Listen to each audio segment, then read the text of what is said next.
નમસ્કાર વિદ્યાર્થી મિત્રો, સ્કાય ઇન્ટરનેશનલ દ્વારા ચાલી રહેલા ઓનલાઈન શિક્ષણમાં હું મેહુલ યાદવ આપ સર્વેનું હાર્દિક સ્વાગત કરું છું.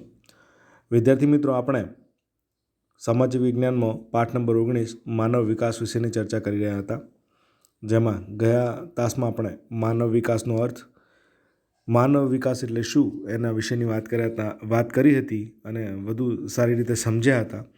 એનાથી આગળ જઈએ વિદ્યાર્થી મિત્રો, આજે તો કે માનવ વિકાસ આંક HDI વિશેની વાત કરવાની છે આપણે. અને માનવ વિકાસ એ કઈ રીતે કામ કરે છે, કયા કારણોસર એ કામ કરે છે, કયા લક્ષણોને જુએ છે, એના વિશેની ચર્ચા આજના તાસમાં આપણે કરવાના છીએ. તો જોઈએ કે માનવ વિકાસાંક એટલે કે HDI નોબેલ પારિતોષિક વિજેતા ભારતીય મૂળના અર્થશાસ્ત્રી, આપણે જેમને ઓળખીએ છીએ તેવા અમર્ત્ય સેને માનવ વિકાસ આંકની એક વિભાવના કરી હતી. તે અન્વયે પ્રથમ માનવ વિકાસ અહેવાલ એમને 1990માં પ્રકાશિત કરવામાં આવ્યો હતો.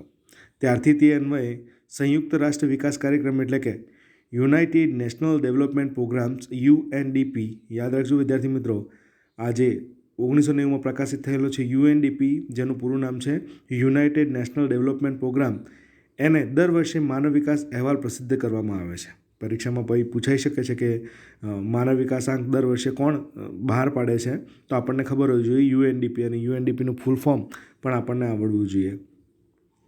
જેમાં જુદા જુદા દેશોના વિકાસના વિભિન્ન નિર્દેશકોના આધારે એક વૈશ્વિક વિશ્લેષણ રજૂ કરવામાં આવે છે. અલગ અલગ દેશોના જેટલા પણ નિર્દેશકો છે, નિર્દેશ આવેલા હોય એ નિર્દેશકોનું બધાનું વિશ્લેષણ કરવામાં આવે છે અને ત્યારબાદ એ માનવ વિકાસાંક રજૂ કરવામાં આવે છે. સંયુક્ત રાષ્ટ્ર વિકાસ કાર્યક્રમ એટલે કે UNDP દ્વારા પ્રકાશિત થયેલ માનવ વિકાસ અહેવાલમાં માનવ વિકાસાંક એટલે કે હ્યુમન ડેવલપમેન્ટ ઇન્ડેક્સ HDI નો ખ્યાલ પ્રસ્તુત થયો હતો. હવે એમને થાય કે હ્યુમન ડેવલપમેન્ટ ઇન્ડેક્સ શું છે, તો કે માનવનો ગ્રોથ, વિકાસ કઈ રીતે થાય છે એને સૂચવતું આંક કહી શકાય, એને હ્યુમન ડેવલપમેન્ટ ઇન્ડેક્સ તરીકે ઓળખવામાં આવે છે. જેમાં માનવ વિકાસ આંકના 3 નિર્દેશકોનો સંયુક્ત રીતે ઉપયોગ કરવામાં આવે છે. અને આ HDIમાં કઈ 3 વસ્તુઓનો ખ્યાલ રાખવામાં આવે છે, તો એક છે ભાઈ સરેરાશ આયુષ્ય એટલે કે આરોગ્ય, શિક્ષણ સંપાદન એટલે કે જ્ઞાન, શું તમે ભણો છો, શું એજ્યુકેશન મેળવો છો એના વિશેની વાત છે. અને ત્રીજું છે જીવન ધોરણ. તો જીવન ધોરણ એટલે કે માથાદીઠ આવક, લોકો કઈ રીતે પોતાનું જીવન વ્યતીત કરવા માટે પૈસાને કમાય છે એના વિશેની વાત છે. તો કે આ ત્રણેય નિર્દેશકોના સંયુક્ત અંકોના આધારે કોઈ એક દેશના માનવ વિકાસનો આંક ક્રમ નિર્ધારિત કરવામાં આવતો. UNDP દ્વારા માનવ વિકાસનો અહેવાલ માનવ વિકાસ આંકની ગણતરી માટે વર્ષ 2009 સુધી ઉપરના 3 નિર્દેશોનો ઉપયોગ કરવામાં આવતો. 2009 સુધી, 1990થી જ્યારે ચાલુ થયું ત્યારથી લઈને 2009 સુધી ઉપરના 3 નિર્દેશો કયા, તો કે ભાઈ સરેરાશ આયુષ્ય, શિક્ષણ સંપાદન અને જીવન ધોરણ, આ 3 વસ્તુઓને ધ્યાનમાં લઈ અને HDI એમનું બનાવવામાં આવતું હતું. પણ 2010થી નવી પ્રવૃત્તિનો ઉપયોગ કરવામાં આવ્યો. તો કઈ પ્રવૃત્તિ હતી, તો કે પહેલું હતું અપેક્ષિત આયુષ્ય આંક. એટલે કે આ શું છે ભાઈ, તો કે લાઈફ એક્સપેક્ટન્સી ઇન્ડેક્સ LEA, એટલે કે સરેરાશ LEI, સરેરાશ આયુષ્ય તરીકે ઓળખવામાં આવે છે. આરોગ્ય અને દીર્ઘાયુના માપન માટે બાળકના જન્મ સમયથી કેટલા વર્ષનું આયુષ્ય ભોગવી શકશે તેવી અપેક્ષાને અપેક્ષિત આયુષ્ય તરીકે ઓળખવામાં આવે છે. બાળક જ્યારે જન્મે છે તેને જોઈને એની તંદુરસ્તીના આધારે ડૉક્ટરના દ્વારા જાણવા મળે છે કે આ બાળક એ કેટલા વર્ષ સુધી જીવશે, એની અપેક્ષાઓ સાથે એનું અપેક્ષિત આયુષ્ય તરીકે ઓળખવામાં આવતું હતું. જેમાં મહત્તમ 83.6 વર્ષ અને ન્યૂનતમ એટલે કે વધારેમાં વધારે 83.6 વર્ષ અને ઓછામાં ઓછા 20 વર્ષ નિર્ધારિત કરવામાં આવેલા છે. માનવ વિકાસના અહેવાલમાં 2015માં ભારતનો અપેક્ષિત આયુષ્યાંક 68 વર્ષનો હતો. અને બધાનું ભેગું કરીને જોવામાં નિર્ધારિત કરવામાં આવ્યું ત્યારે આપણો આયુષ્યાંક 68 વર્ષ સુધી માણસ જીવી શકશે એવું નિર્ધારિત કરવામાં આવેલું હતું. ત્યારબાદ છે શિક્ષણાંક, તો કે એજ્યુકેશન ઇન્ડેક્સ EI, શિક્ષણ સંપાદન, જેના 2 પેટા નિર્દેશકો નીચે મુજબ છે. કયા, તો કે શાળાકીય સરેરાશ વર્ષો એટલે કે mean years of schooling MYS, એટલે કે 25 વર્ષની પુખ્ત વ્યક્તિએ શાળામાં વિતાવેલા વર્ષો. 25 વર્ષ સુધી વર્ષના બાળક થાય, માણસ બને ત્યાં સુધી એને શાળામાં કેટલા વર્ષો વિતાવ્યા છે તે સુધીનો સમયગાળો. જેમાં ઉચ્ચતમ 13.3 વર્ષ એટલે કે વધારેમાં વધારે 13.5 વર્ષ અને ઓછામાં ઓછા 0 એટલે કે ઓછામાં ઓછા 0 વર્ષ સ્કૂલ ગયા જ ના હોય તેવાનો નિર્ધારિત એટલે કે સમાવેશ કરવામાં આવેલો છે. જેમાં માનવ વિકાસના અહેવાલ 2015 મુજબ ભારતના શાળાકીય સરેરાશ વર્ષોમાં 5.4 વર્ષ છે. બીજું છે અપેક્ષિત શાળાકીય વર્ષો એટલે કે expected years of schooling EYS, એટલે કે 5 વર્ષનું બાળક હોય એ પોતાના જીવનના કેટલા વર્ષો શાળામાં વિતાવશે તે વર્ષો. 5 વર્ષથી બાળક જે શાળામાં જાય છે ને 12માં કે કોલેજ કે જેટલા વર્ષ સુધી એ પોતાનો અભ્યાસ કાર્ય કરે છે, શાળાકીય શિક્ષણ મેળવે છે ત્યાં સુધીનું વર્ષોની વાત છે. એમાં ઉચ્ચતમ એટલે કે વધારેમાં વધારે 18 વર્ષ અને ઓછામાં ઓછા 0 એટલે કે 0 વર્ષ નક્કી કરવામાં આવેલા છે. જેમાં આપણા ભારતનો અપેક્ષિત શાળાકીય વર્ષ આંક 11.7 વર્ષ છે. એટલે કે 12 વર્ષ સુધી એ શું થાય છે ભાઈ, 5 વર્ષથી લઈને 12 વર્ષ સુધીના, 5થી લઈને પછીના 12 વર્ષ સુધીના સમયગાળાનો એનો વાર્ષિક આંક નક્કી કરવામાં આવેલો છે.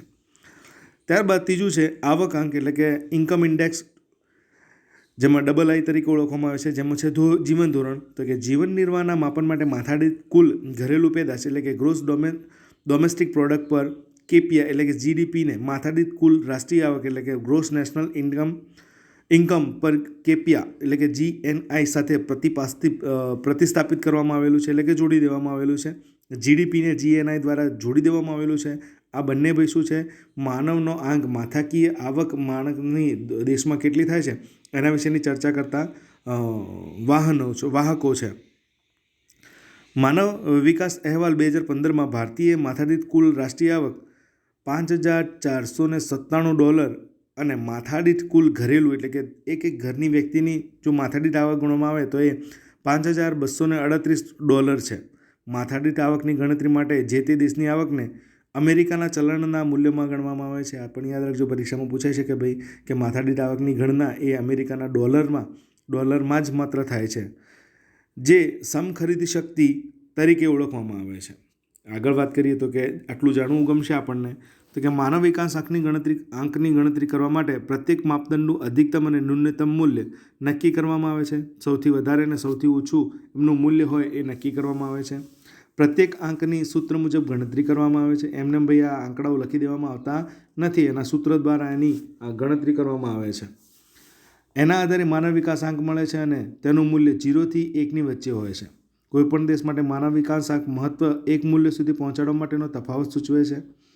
આ તફાવત દેશો વચ્ચેની માનવ વિકાસની તુલના કરવામાં ઉપયોગી નીવડે છે. કયા દેશનું જીવન ધોરણ માનવ વિકાસ આંક સારો છે એ ભાઈ આના આધારે જાણી શકાય છે. જેના આધારે કોઈપણ દેશના વિકાસની ગતિ કઈ દિશામાં છે એ આપણે જાણી શકીએ છીએ અને અન્ય દેશોની તુલનામાં કેટલા આગળ કે પાછળ છે તે પણ આપણે જાણી શકીએ છીએ. જો આ ત્રણેય વસ્તુઓ આપણે સારી રીતે પુરવાર કરી તો આપણે સારી યોગ્યતા ધરાવી શકીએ છીએ. જો ઓછા હોય ને બીજા કોઈ સારા હોય તો આપણને ખબર પડી જાય કે આપણું સ્થાન એ આપણે કેટલે છીએ. ત્યારબાદ જોઈએ માનવ વિકાસ અહેવાલ, તો કે UNDP દ્વારા વર્ષ 1990થી દર વર્ષે માનવ વિકાસ અહેવાલ એટલે કે હ્યુમન ડેવલપમેન્ટ રિપોર્ટ HDR બહાર પાડવામાં આવે છે. તમે ભાઈ જો જનરલ નોલેજ વાંચતા હોય તો તમને ખબર હોય કે HDR એ દર વર્ષે પ્રકાશિત કરવામાં આવે છે અને એમાં ભારતનું સ્થાન કેટલામાં નંબરનું છે એ પણ એની ચર્ચા ત્યાં અંદર કરવામાં આવે છે. માનવ વિકાસના અહેવાલે વર્ષ 2015માં સમાવેશ કરેલ 188 દેશોને તેના માનવ વિકાસાંક HDIના મૂલ્યના આધારે નીચેના કોષ્ટક મુજબ 4 વિભાગોમાં વિભાજિત કરવામાં આવ્યા હતા, જેમાં નોર્વે 0.944 સાથે પ્રથમ ક્રમે આવેલું હતું. બીજા ક્રમે ઓસ્ટ્રેલિયા 0.935 અને સ્વિટ્ઝરલેન્ડ 0.930 ત્રીજા ક્રમે છે. તેમજ એશિયાઈ દેશ એટલે કે સિંગાપુર 11મા ક્રમે અને ભારત એ આપણું કેટલામું છે ભાઈ 0.609 માનવ વિકાસાંક સાથે 128 દેશોમાં 130મું સ્થાન ધરાવે છે. એટલે કે તે મધ્યમ માનવ વિકાસવાળા દેશોની શ્રેણીમાં સામેલ છે. આ અહેવાલમાં સૌથી નીચેના સ્થાને એટલે 188 નંબરના ક્રમે નાઇજર છે. અહીંયા સરસ મજાનું એક કોષ્ટક આપેલું છે વિદ્યાર્થી મિત્રો, આપણે જોઈ શકીએ છીએ. તો કે વર્ગીકરણ કરેલું છે કે માનવ વિકાસમાં ઉચ્ચતમ માનવ વિકાસ કોનો છે, તો કે વિભાજનમાં 1 થી 49માં જેમનો માનવ વિકાસ આંક એટલે કે HDI એ 0.802 સુધી વધુ હોય એવા Norway, Austria, Switzerland, Denmark, Netherland, America, Singapore, Britain, Japan અને ફ્રાન્સ છે. ઉચ્ચ માનવ વિકાસાંક જેનો 50 થી લઈને 105 સુધીનો વિભાજનનો ક્રમ છે, જેનો માનવ વિકાસાંક 0.700 થી 0.798, જેમાં Russia, Malaysia, Iran, Sri Lanka, Mexico, Brazil, ચીન, થાઇલેન્ડ અને જમૈકા છે. ત્યારબાદ જોઈએ તો મધ્યમ માનવ વિકાસાંકમાં કોણ છે, તો ભાઈ મધ્યમ માનવ વિકાસાંકમાં આપણે છીએ સર્વથી વચ્ચે 106 થી લઈને 143 વિભાજનનો ક્રમ છે, જેનો માનવ વિકાસાંક એટલે કે HDI 0.555 થી લઈને 0.698 છે. એમાં ઇન્ડોનેશિયા, ફિલિપાઇન્સ, દક્ષિણ આફ્રિકા, ઈરાક અને ઇન્ડિયા એટલે કે ભારતનો સમાવેશ થાય છે. અને નિમ્ન સૌથી નીચેમાં 144 થી લઈને 188 વિભાજનના ક્રમમાં માનવ વિકાસાંક 0.555 થી નીચે હોય તેવા દેશોમાં કેન્યા, પાકિસ્તાન, નાઇજીરિયા, ઝિમ્બાબ્વે અને નાઇજરનો સમાવેશ થાય છે. તો આ એક સરસ મજાનું HDI ધરાવતું હ્યુમન ડેવલપમેન્ટ રિપોર્ટ બતાવે છે આપણને HDI.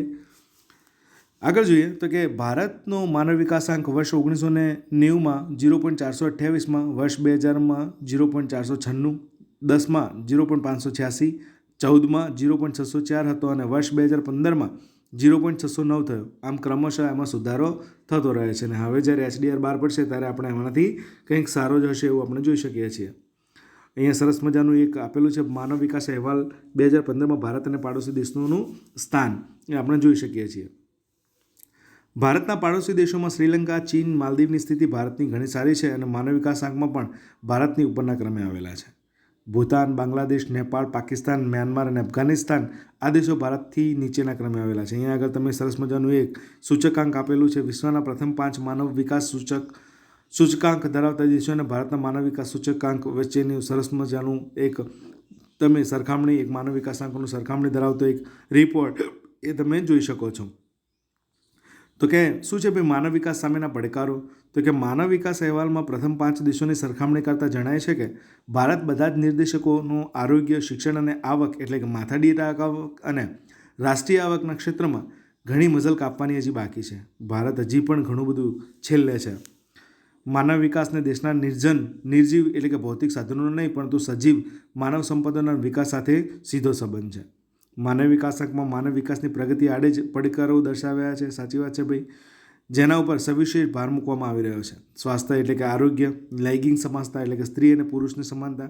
ભાઈ આના વિશેની ચર્ચા કરીએ તો સ્વાસ્થ્ય આપણા દેશમાં શું છે ભાઈ, ગરીબી વધારે છે, ભૂખમર વધારે છે. એના પરિણામે લોકોનું જેટલું જોઈએ એટલું સ્વાસ્થ્ય સારું આપણે રાખી શકવાનો પ્રયત્ન સરકાર દ્વારા કરવામાં આવે છે, પણ એ પણ આપણે કરી શકતા નથી. મહામારીના મોટા મોટા રોગો આવે છે જેના પરિણામે ઘણું બધું નુકસાન આપણને થતું હોય છે. બીજું છે લૈંગિક સમાનતા. ભાઈ સરકારે હવે ભ્રૂણ હત્યા બંધ કરી છે, દીકરીને મારવાનું નહીં. તો ભાઈ શું હતું પહેલાંમાં આપણા લૈંગિક સ્ત્રીઓ માત્ર પુરુષ પ્રધાન દેશ હતો આપણો, પુરુષોને વધારે પ્રાધાન્ય આપવામાં આવતું હતું. એટલે લૈંગિક સમાનતા ન હતી, બરાબર. સ્ત્રી અને પુરુષોને એક સમાન ન હતા ગણવામાં આવતા, પણ સરકાર દ્વારા એ પણ હવે સુધારી અને સ્ત્રીઓને પણ પુરુષો જેટલો હક ને આપવામાં આવે છે. પરિણામે એ પણ હવે આપણા દેશમાં સારું થયું છે. બીજું છે મહિલા સશક્તિકરણ એટલે કે મહિલાઓને દરેક ક્ષેત્રમાં આગળ વધવા માટેની ભાવના છે એ સરકાર દ્વારા કેળવવામાં આવી રહી છે.